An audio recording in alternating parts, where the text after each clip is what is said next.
সুপ্রিয় দর্শক, ঢাকাই চলচ্চিত্রের সবথেকে জনপ্রিয় অভিনেতা মনোয়ার হোসেন ডিপজলকে তো আপনারা সবাই চেনেন, কিন্তু আপনারা কি জানেন ডিপজলের মেয়ে বাস্তবে দেখতে কতটা সুন্দরী, বর্তমানে কি করছেন তিনি? বিস্তারিত জানতে ভিডিওটি না টেনে শেষ পর্যন্ত দেখতে থাকুন।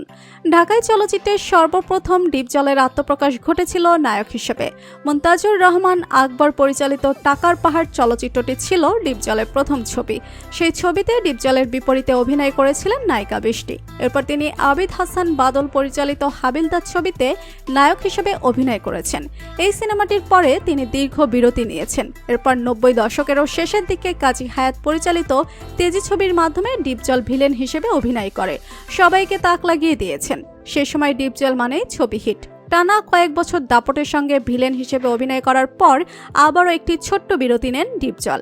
এরপরও 2004 সালে এফআই মানিক পরিচালিত কোটি টাকার কাবিন ছবিতে সম্পূর্ণ নতুনভাবে আত্মপ্রকাশ করেন ডিপজল। গল্পের কেন্দ্রীয় চরিত্রে ছবিটি সুপার ডুপার হিট হলে ডিপজল নায়ক হিসেবে অভিনয় করে জনপ্রিয়তার শীর্ষে চলে আসেন। ইতিমধ্যে আমরা মনোয়ার হোসেন ডিপজল সম্পর্কে বেশ কিছু তথ্য জেনেছি। এবার আমরা তার মেয়ের সম্পর্কে জানব। অভিনেতা এবং প্রযোজক মনোয়ার হোসেন ডিপজল আবার অভিনয় নির্মাণ ফিরবেন।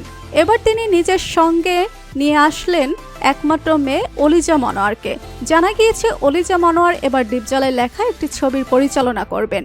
মনোয়ার হোসেন ডিপজল প্রায় 7টি ছবির ঘোষণা দিয়ে বলেন, প্রথম দুটি ছবির কাজ যেভাবেই হোক আমি শেষ করব।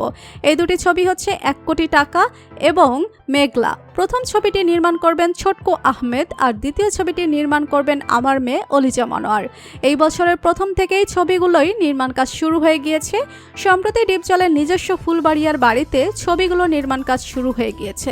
ছবিগুলো নির্মাণ কাজ শুরু হওয়ার সময় ডিপজল বলেছিল, দীর্ঘদিন আমি অভিনয় থেকে দূরে ছিলাম, আমার রক্তে চলচ্চিত্র মিশে গিয়েছে, চলচ্চিত্রের বাইরে আমি কিছুই ভাবতে পারি না। অলিজা মনোয়ার বলেন, আমার নিজের পরিচালনায় এই চলচ্চিত্রটির কাজ সম্পূর্ণ করতে চাই। এই চলচ্চিত্রের মাধ্যমে ঢাকা চলচ্চিত্রে আমার অভিষেক হবে, তাই এই কাজটি নিয়ে আমি অনেক আশাবাদী। ছোটকু আহমেদ বলেন, আমার পরিচালিত ছবিটির গল্প হবে একটি মেয়ের লটারি পাওয়াকে কেন্দ্র করে, আর সেই লটারিতে মেয়েটি 1 কোটি টাকা পাবে। এর বেশি কিছু আমি এখন বলতে চাই না। বন্ধুরা, ঢাকাই চলচ্চিত্রের সবথেকে জনপ্রিয় অভিনেতা মনোয়ার হোসেন ডিপজলকে আপনার কেমন লাগে জানিয়ে দিন কমেন্ট করে। আর ভিডিওটি ভালো লেগে থাকলে একটি লাইক দিয়ে চ্যানেলটি সাবস্ক্রাইব করুন। ধন্যবাদ।